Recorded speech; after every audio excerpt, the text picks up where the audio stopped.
भारत में अगले साल जनगणना कराए जाने की संभावना है। साल 2011 के बाद से देश में कोई जनगणना नहीं हुई है।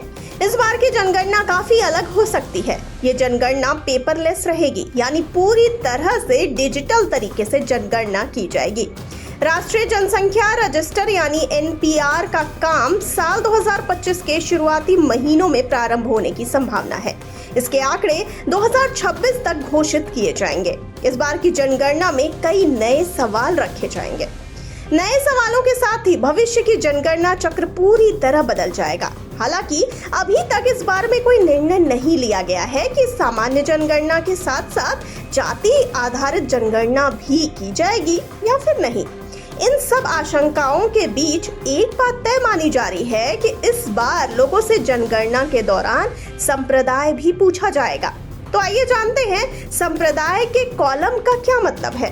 तो आपको बता दें कि ऐसे में लोगों के मन में सवाल है कि हम पहले धर्म तो बताते ही हैं, तो इसमें संप्रदाय के कॉलम का क्या मतलब है। पिछली जनसंख्या में धर्म के साथ साथ वर्ग भी पूछा जाता था। वर्ग में सामान्य, पिछड़ी जाति, अनुसूचित जाति और जनजाति की गणना शामिल थी।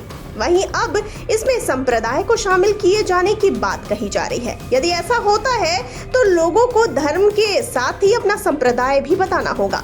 लोगों के मन में संप्रदाय को लेकर बहुत कंफ्यूजन हो सकती है। 2025 के जनगणना में पूछा जा सकता है कि आप किस संप्रदाय के अनुयायी हैं।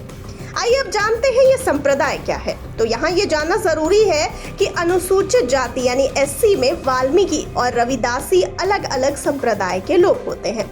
उन्हें अपना ये संप्रदाय बताना होगा।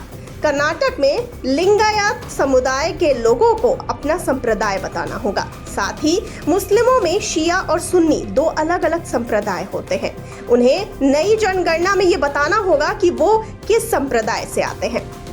आपको जानकारी के लिए बता दें कि महापंजीयक एवं जनगणना आयुक्त कार्यालय ने जनगणना के दौरान नागरिकों से पूछे जाने वाले 31 सवाल तैयार किए हैं। इन प्रश्नों में ये भी शामिल है कि क्या परिवार का मुखिया अनुसूचित जाति या अनुसूचित जनजाति से संबंधित है, क्या परिवार के अन्य सदस्य अनुसूचित जाति या अनुसूचित जनजाति से संबंधित हैं, जैसा कि पिछली जनगणना में पूछा गया था।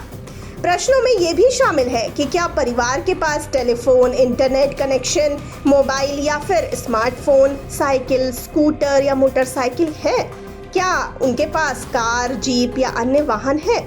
साल 2025 की जनगणना में इसके अलावा परिवार के रोजमर्रा के जीवन से जुड़े अन्य सवाल भी पूछे जाएंगे।